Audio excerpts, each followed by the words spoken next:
नमस्कार, आप देख रहे हैं सी न्यूज भारत। मैं हूं आपके साथ स्नेहा सिंह। वक्त हो गया है न्यूज आवर का, तो चलिए निगाह डालते हैं इस वक्त की बड़ी खबर पर। जहूराबाद विधानसभा के अंतर्गत बरेसर रविदास मंदिर में बहुजन मैत्री महासम्मेलन का आयोजन हुआ, जिसमें सैकड़ों की जनसंख्या में अलग अलग क्षेत्रों से लोग आए और अपनी बातें रखी। वहीं आए हुए पूर्व शिक्षक संघ के अध्यक्ष उदय शंकर यादव ने बताया कि आज समाज में ऊंच नीच का भेदभाव छोड़कर सभी को एक साथ रहना चाहिए। वहीं देश में किसान नौजवान परेशान हैं। देश में महंगाई बढ़ने से गरीब वर्ग परेशान हो चुका है। आजकल की मीडिया पर से जनता का विश्वास कम हो रहा है, क्योंकि मीडिया जो सवाल पक्ष से करना चाहिए वह विपक्ष से कर रही है, जो कि चौथा स्तंभ मीडिया को कहा गया है। लेकिन मीडिया भी सही सवाल नहीं कर रही और ना ही दिखा रही है। वहीं शिक्षक रंजीत राम ने कहा कि संविधान हमें भेदभाव करना नहीं सिखाता। सभी धर्म एक समान है और सभी को एक जात पात छोड़कर एक साथ रहना चाहिए। नमस्कार, आप देख रहे हैं सी न्यूज भारत। 25 दिसंबर को इस बरेसर में बहुजन मैत्री महासम्मेलन का आयोजन कराया गया था और यहाँ पर काफ़ी लोग यहाँ पर आए हुए थे। और हमारे बीच इन्हीं सब चीज़ों पर बात करने के लिए हमारे बीच उदय शंकर यादव जी हैं, जो कि कासमाबाद ब्लॉक के शिक्षक संघ के पूर्व अध्यक्ष भी रह चुके हैं। इनसे बात करेंगे कि इस जो महासम्मेलन है इसके बारे में क्या कुछ कहना चाहेंगे। बहुजन मैत्री महासम्मेलन के माध्यम से युवाओं में हम लोग यह संदेश देना चाहते हैं कि सामाजिक क्रांति लानी आवश्यक हो गई है। जो आज समाज में जो माहौल बन रहा है, जात पात का माहौल, धर्म विभेद का माहौल, ऐसे समय में जो पहले हमारे महापुरुष ज्योतिबा बाई फुले, चाहे राजा राम मोहन राय, जितने लोग समाज सुधारक रहे हैं, उनसे प्रेरणा लेकर के हम युवाओं ने यह एक सम्मेलन रखा है ताकि जात पात का भेद बटे और सामाजिक क्रांति लाएं। फिर समाज में एक प्रेम भाव स्थापित हो ताकि जात पात का और धर्म का भेद हट सके। जी सर, आपने कुछ भाषण दिए, उसमें मैंने एक और चीज़ सुना। मेरा सवाल इस बात का कि चुनाव से नज़दीक आ रहा है और जात पात बिरादरी को मुद्दे से और जो भी जनता के जो मुद्दे हैं, महंगाई है, बेरोजगारी मतलब जो भी चल रहा है, ये इसको जो है जनता किस रूप में देख रही है? हकीकत में मुद्दा क्या है और किन मुद्दों पर जो है आगे चलकर जनता का मुंह बन रहा है चुनाव को लेकर? देखिए, ऐसा है कि मैं कोई राजनीतिक व्यक्ति नहीं हूँ, जैसा कि आपने हमारे परिचय में ही दिया है कि यह अध्यापक हैं। लेकिन हम अध्यापक जरूर हैं, लेकिन इस देश के नागरिक भी हैं। यहाँ पर जो भी हम देख रहे हैं राजनीतिक पार्टियों का मुद्दों से हट करके, रोजगार से हट करके, बेरोजगारी मुद्दा विशेष रूप से है, महंगाई विशेष रूप से है, इससे हट करके जब भी चुनाव आता है धर्म पर बंटवारा करते हैं, धर्म आलापते हैं। ये गलत बात है। कम से कम मुद्दों पर ये लोग चुनाव लड़ें, बहस करें और जनता उनको पसंद करके उनको वोट देगी। लेकिन धर्म के आड़ में राजनीति लोग करते हैं, यह समाज के लिए अच्छा नहीं है, न भविष्य के लिए अच्छा है। जी, जैसे कि सरकार कहती है सबका साथ सबका विकास, हम सब हर धर्म के लोगों का विकास कर रहे हैं। देखिए, ये सरकार जो भी पार्टियां ऐसा नारा देती हैं वो केवल वोट लेने के लिए देती हैं, समझ रहे हैं। साथ तो सभी लोग देते ही हैं। यदि उस पार्टी को, राजनीतिक पार्टी को समझेंगे कि नहीं सर्वहारा वर्ग के लिए इनकी नीतियां अच्छी हैं, इनके हौसले अच्छे हैं, ये कुछ सर्वहारा। चलिए, देखने में आता है कि आज भी स्थितियां कहीं ना कहीं जात पात को लेकर बनी हुई हैं, इसके लिए क्या कुछ कहेंगे आप? देखिए, जात पात की स्थिति जो आज व्याप्त है, कल भी व्याप्त थी, आने वाले समयों में भी हो सके कि व्याप्त हो। लेकिन हम लोग, जहाँ तक बहुजन समाज की बात है, हम लोग जात पात में विश्वास नहीं रखते हैं। हम लोग 6743 जातियों को एक जाति मानते हैं, जिसको हम लोग मूल निवासी के नाम से जानते हैं। चलिए, धन्यवाद सर जो अपनी बातें रखें। जी सर, आप शिक्षक हैं टुड़रपुर के, जी क्या कुछ कहेंगे आज के समय में? सबसे पहले बहुजन समाज में जन्मे हुए सभी संतों, गुरुओं, महापुरुषों को नमन, वंदन, अभिनंदन करते हुए आज की इस बहुजन मैत्री महासम्मेलन में बहुजन मैत्री महासम्मेलन के जरिए हम ये समाज को संदेश देना चाहते हैं कि ऐ बहुजन समाज के लोग, जब तक आप एक नहीं होंगे, एकत्रित नहीं होंगे, संगठित नहीं होंगे, आपके समाज की, आपके देश की, आपके मूल निवासियों की भलाई नहीं हो सकती।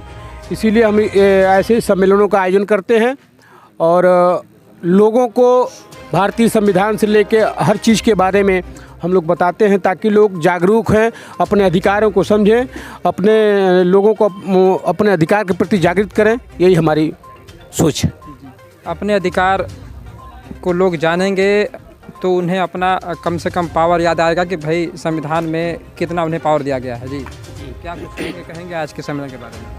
आज के कार्यक्रम की इस बहुजन मैत्री महासम्मेलन के बारे में इतना ही कहेंगे कि जो आज देश में सामाजिक, चाहे आर्थिक, शैक्षणिक रूप से जो विषमताएं आ रही हैं और हमारा बहुजन समाज आज एक जो है अपने दिल मार्ग से भटक रहा है, चाहे राजनीतिक हो, शैक्षणिक हो या आर्थिक हो, उसको हम इस कार्यक्रम के माध्यम से एकजुट करने के लिए, और जो इस समय की विकट परिस्थितियों से देश गुजर रहा है, महंगाई हो, अत्याचार हो, दुराचार हो या जिस तरह से भी हो, एक बहुजन को हम लोग जोड़ने के लिए इस तरह कार्यक्रम का आयोजन कर रहे हैं।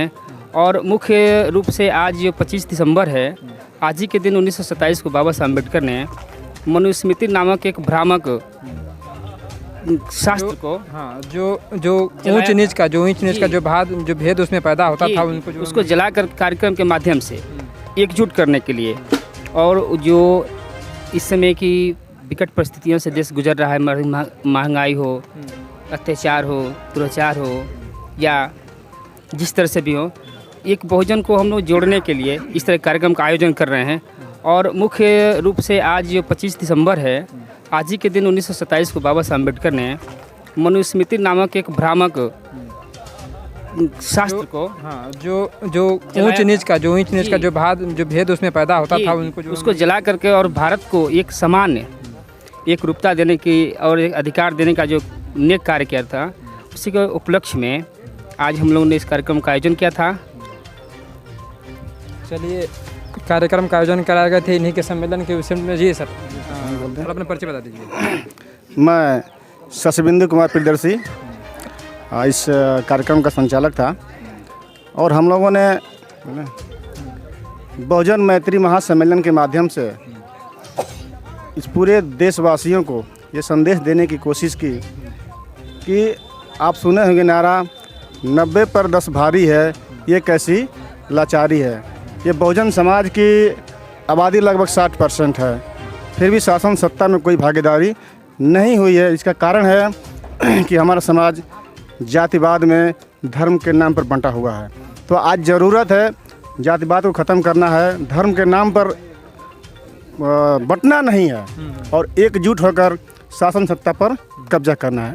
क्योंकि हमारे महापुरुष कहे हैं कि जो कौम कभी क्रांति नहीं कर सकती, वह कौम कभी शासक कौम नहीं बन सकती, और जो कौम कभी शासक कौम नहीं बन सकती, वो कभी अपने माताओं बहनों की सुरक्षा नहीं कर सकती। इसलिए हमें शासक कौम बनना है। यही संदेश हम लोग देना चाहते हैं इस बहुजन समाज को। चलिए, यही संदेश देना चाहते हैं। जी क्या कुछ कहेंगे आज के बारे में? जी ज़रूर कहेंगे। आज का जो हम लोग बहुजन मैत्री महासम्मेलन किए, ये पूरी भारत को जो 85% हैं उनको एक साथ जोड़ने की। आज जो सत्ता में सरकार है, यह हमारे समाज के साथ बहुत शोषण कर रही है। इसलिए हम लोग जगह जगह और बार बार और लोगों को समझाने का काम कर रहे हैं। कुछ उदाहरण बताइए जिसमें जो आप लोग को लग रहा है कि नहीं शोषण हो रहा है। जैसे देख लीजिए, उन्नाव कांड में देख लीजिए, दलित पीड़िता के उनके पिता को ट्रक से कुचल दिया गया।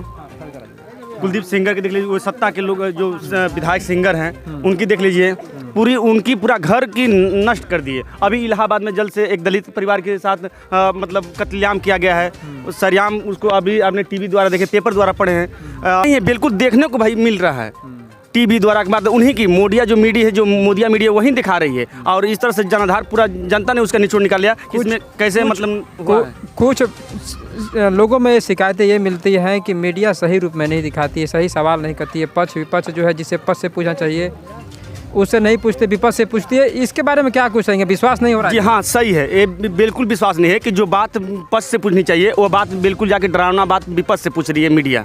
इसलिए मीडिया से लोगों की भरोसा उठ चुकी है।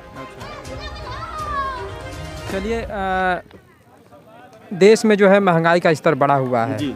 और जो जनता के मुद्दे हैं, जनता के मुद्दे से हटकर हिंदू मुस्लिम भेदभाव जो भी चल रहा है, ये सब इस चुनाव आखिर में हो क्या रहा है? जी, महंगाई के हम खिलाफ नहीं है, महंगाई चरम सीमा बढ़ जाए, लेकिन महंगाई के साथ साथ लोगों को रोजगार चाहिए और उसके महंगाई के हिसाब से उनको वेतन चाहिए।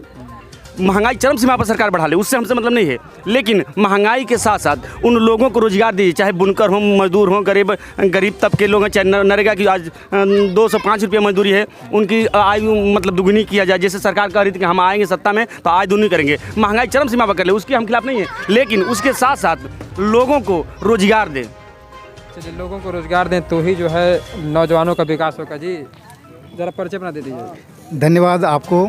वरिष्ठ पत्रकार के रूप में उभरते हुए हमारे क्षेत्र के सबसे अच्छे संपादक कह लें तो कम नहीं होगा, क्योंकि यहाँ मीडिया नहीं आती ऐसे कार्यक्रम में, लेकिन आप आए हैं। मैं पूरे अपने कमेटी बहुजन मैत्री के धन्यवाद इसके लिए, महासम्मेलन के लिए आपको धन्यवाद चाहूँगा कि आप ऐसे पत्रकार हैं जो हम लोग के बीच में आए हैं। आपको तहे दिल से पहले नमन करता हूँ और स्वागत करता हूँ। क्या संदेश देना चाहेंगे आज इस जो है महासम्मेलन हुआ है, इसमें किस प्रकार के मुद्दे रहे और किस प्रकार जो है संगठन की बातें की गई? संगठन की बातें यहाँ बहुत अच्छी बताई गई हैं कि यहाँ सभी धर्म के लोग आए थे, सबको मानने वाले आए थे लोग, और ये बात हुई कि भाई सरकार चाहे जिसकी भी हो, कार्य अच्छा हो। यानी कार्य अच्छा रहेगा तो ही जनता जो है उन्हें पसंद करेगी। जी हाँ, यदि किसी व्यक्ति का या किसी धर्म का बात यहाँ नहीं है, जो सरकार अच्छा काम करेगी, युवकों को अच्छा रोजगार देगी, जनता उसी को लाइक करेगी आज के परिवेश में। चलिए, लोग जो हैं रोज़गार, नौजवान जो है रोज़गार खोज रहे हैं तो ही उन्हें जनता पसंद करेगी, नहीं तो फिर कहीं न कहीं देखने में आता है कि मुद्दे होते कुछ और हैं, दिखाए कुछ और जाते हैं, और कहीं न कहीं लोगों का जो है विश्वास मीडिया पर से उठते चला जा रहा है। आप देख रहे हैं सी न्यूज़ भारत, मेरे साथ गाजीपुर। गाजीपुर से सीनू संवाददाता रमेश की रिपोर्ट। फिलहाल इस खबर में बस इतना ही। देश विदेश की ऐसी तमाम खबरों को देखने के लिए बने रहें सी न्यूज़ भारत के साथ।